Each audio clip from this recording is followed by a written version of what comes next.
Fuzzy Mud, Chapter 31, Wednesday, November 3, evening. Marshall walked between Tamaya and Chad, an arm guiding each of them. He wore only one shoe, having given the other to Tamaya. It was way too big for her, but she was glad for the protection, even if it flopped a bit with every step she took. She could still see blurry shapes up close, just like Chad had described, but only if they were right in front of her face. She had lost track of time. She had no idea how far they had gone or how much farther they had to go. "Do you know the way?" she asked Marshall. "I think so. Look for a white tree with a branch that sticks out. It points the way back." "There are a lot of white trees." "Also a big tall tree with wood planks nailed to it," she told him. "That's Chad's tree. That's how he saw us yesterday." "I have more than one tree," said Chad. "I climb up one, and then I see one that seems taller, so I climb that one. I want to try to find the highest tree out here." "That's cool," said Marshall. "You think? I figured you'd all think it was stupid, like I was a little kid or something." "No, that's way too scary for a little kid," said Marshall. "Too scary for me," Tamaya agreed.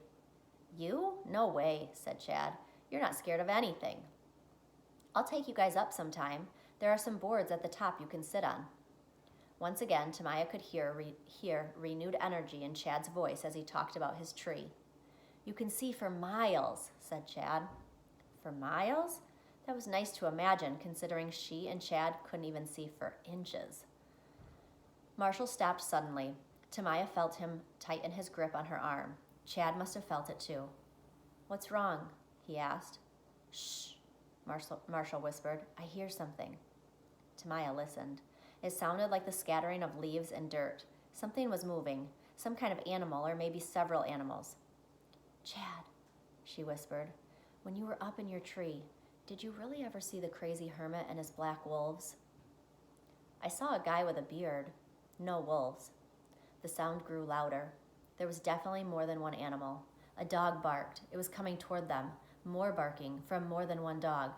A dog barked right in front of Tamaya. She cringed, but then Marshall said, "It's not going to hurt you. I think maybe we're rescued." From a distance, she heard a man's voice call, "They went this way." She bent down and tentatively reached out to soft, warm fur. A wet tongue licked her face. "Oh, don't do that," she said, not wanting the dog to get her rash. "They're here," someone shouted, and the next thing she knew, there were lots of voices talking all at once. "Are you injured? How'd you get here? Did someone hurt you?" "They're both blind," Marshall said. "There's something bad in the mud out here." She heard what sounded like someone talking on a phone. "We got 'em, all three, 2 boys and a girl. We're going to need an ambulance." "No, they say they weren't abducted, but we'll keep searching." Tamaya felt a hand on her shoulder. "You're safe now," said a man's voice. "I'm going to carry you back to the school, and then you'll be taken to the hospital." "Careful, I'm all covered in mud," she warned. The man chuckled and said, "A little mud never hurt anyone." She felt his arms wrap around her, and he lifted her up off the ground. Tamaya was too cold and too tired and too sore to try to explain. It was too late now anyway. She let herself sink into his warm wool coat. He'd find out about the mud soon enough. They all would. As he carried her out of the woods, she asked the name of the dogs.